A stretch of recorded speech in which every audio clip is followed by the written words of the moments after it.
गृह मंत्री अमित शाह ने गुरुवार को कहा कि मणिपुर हिंसा की वजह गलतफहमी है। उन्होंने बताया कि हाईकोर्ट के रिटायर्ड जज की अध्यक्षता में कमीशन हिंसा की जांच करेगी। सीबीआई भी हिंसा से जुड़े केस की जांच करेगी। कल से सर्च ऑपरेशन भी शुरू हो जाएगा। शाह मणिपुर के 4 दिन के दौरे पर है और आज उनके दौरे का आखिरी दिन है। उन्होंने कहा, हिंसा में मारे गए लोगों को 5 लाख मणिपुर सरकार और 5 लाख केंद्र सरकार देगी। शाह ने बुधवार को इम्फाल में एक राहत शिविर का दौरा किया। यहाँ मैतेई समुदाय के लोग रह रहे हैं। उन्होंने लोगों से कहा कि मणिपुर में जल्द शांति बहाल होगी।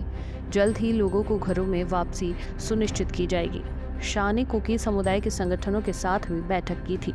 उन्होंने अधिकारियों से कहा था कि मणिपुर की शांति सर्वोच्च प्राथमिकता है। शांति बहाली के लिए जल्द से जल्द कदम उठाए जाएं। 9 मई को मणिपुर की राजधानी इम्फाल पहुंचते ही अमित शाह ने सबसे पहले मुख्यमंत्री एन बीरेन्द्र सिंह, मंत्रियों और अधिकारियों के साथ मीटिंग की।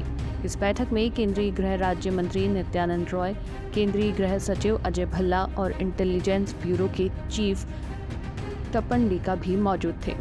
शाह ने हिंसा में मारे गए लोगों के परिजनों को 10-10 लाख रुपए की सहायता राशि और परिवार के एक सदस्य को नौकरी देने की घोषणा की।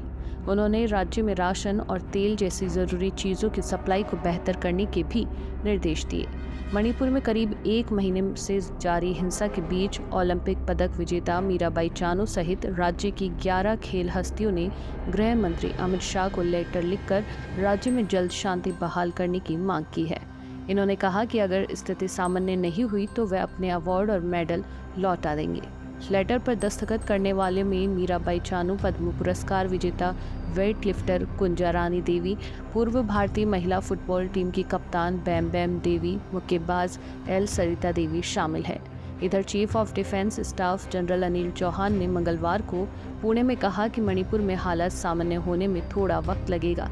जनरल चौहान ने कहा, राज्य में हिंसा 2 जातियों के बीच संघर्ष का परिणाम है। इसका उग्रवाद से कोई लेना देना नहीं है। ये कानून व्यवस्था का मामला है। हम राज्य सरकार की मदद कर रहे हैं। 28 मई को मुख्यमंत्री एन बीरेन्द्र सिंह ने बताया था कि राज्य में हिंसा शुरू होने के बाद पुलिस एनकाउंटर में 40 लोग मारे गए थे। सीएम ने इन्हें मिलिटेंट बताया था। मणिपुर में 3 मई से हिंसा जारी है। राजधानी इम्फाल से लगे सैरो और सुगुनो इलाके में रविवार को हिंसक झड़प हुई थी। इसमें एक पुलिसकर्मी सहित 5 लोगों की मौत हो गई, जबकि 12 लोग घायल हुए। राज्य में हिंसा के चलते अब तक करीब 80 लोगों की जान गई है। ताजा हिंसा के बाद सेना और असम राइफल्स ने 28 मई को एक बड़ा रेस्क्यू अभियान चलाया, जिसमें कुकी जनजाति और मेइती समुदाय के ग्रामीणों को सुरक्षित स्थानों पर पहुंचाने में मदद की। सेना और अर्धसैनिक बलों ने पुलिस, राज्य प्रशासन और नागरिक समाज संगठन के साथ मिलकर सैरो से मैतेई समुदाय के लगभग 2000 ग्रामीणों को निकाला और उन्हें पंगल ताबी राहत शिविर ले गए। इसी तरह कुकी जनजाति के लगभग 328 ग्रामीणों को सुरक्षित रूप से सुगुनु से साजिक तक पहुंचाया गया। मणिपुर की लगभग 38 लाख की आबादी में से आधे से ज्यादा मैतेई समुदाय के लोग हैं। मणिपुर के लगभग 10% क्षेत्रफल में फैली इम्फाल घाटी मैतेई समुदाय बहुल है। हाल ही में मणिपुर हाईकोर्ट ने राज्य सरकार को मैतेई समुदाय को अनुसूचित जनजाति ST में शामिल करने पर विचार करने के आदेश जारी किए हैं। मैतेई समुदाय के लोगों का तर्क है कि 1949 में भारतीय संघ में विलय से पूर्व उन्हें रियासत काल में जनजाति का दर्जा प्राप्त था। पिछले 70 साल में मैतेई आबादी 62% से घटकर लगभग 50% के आसपास रह गई है। अपनी सांस्कृतिक पहचान के लिए मैतेई समुदाय आरक्षण मांग रहा है। मणिपुर की नगा और कुकी जनजाति मैतेई समुदाय को आरक्षण देने के विरोध में है।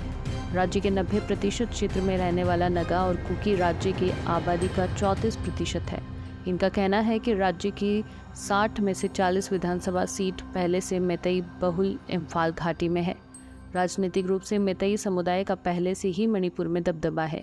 नगा और कुकी जनजातियों को आशंका है कि ST वर्ग में मैतेई को आरक्षण मिलने से उनके अधिकारों में बंटवारा होगा। मौजूदा कानून के अनुसार मैतेई समुदाय को राज्य के पहाड़ी इलाकों में बसने की इजाज़त नहीं है। मणिपुर में हालिया हिंसा का कारण मैतेई आरक्षण को भी माना जा सकता है।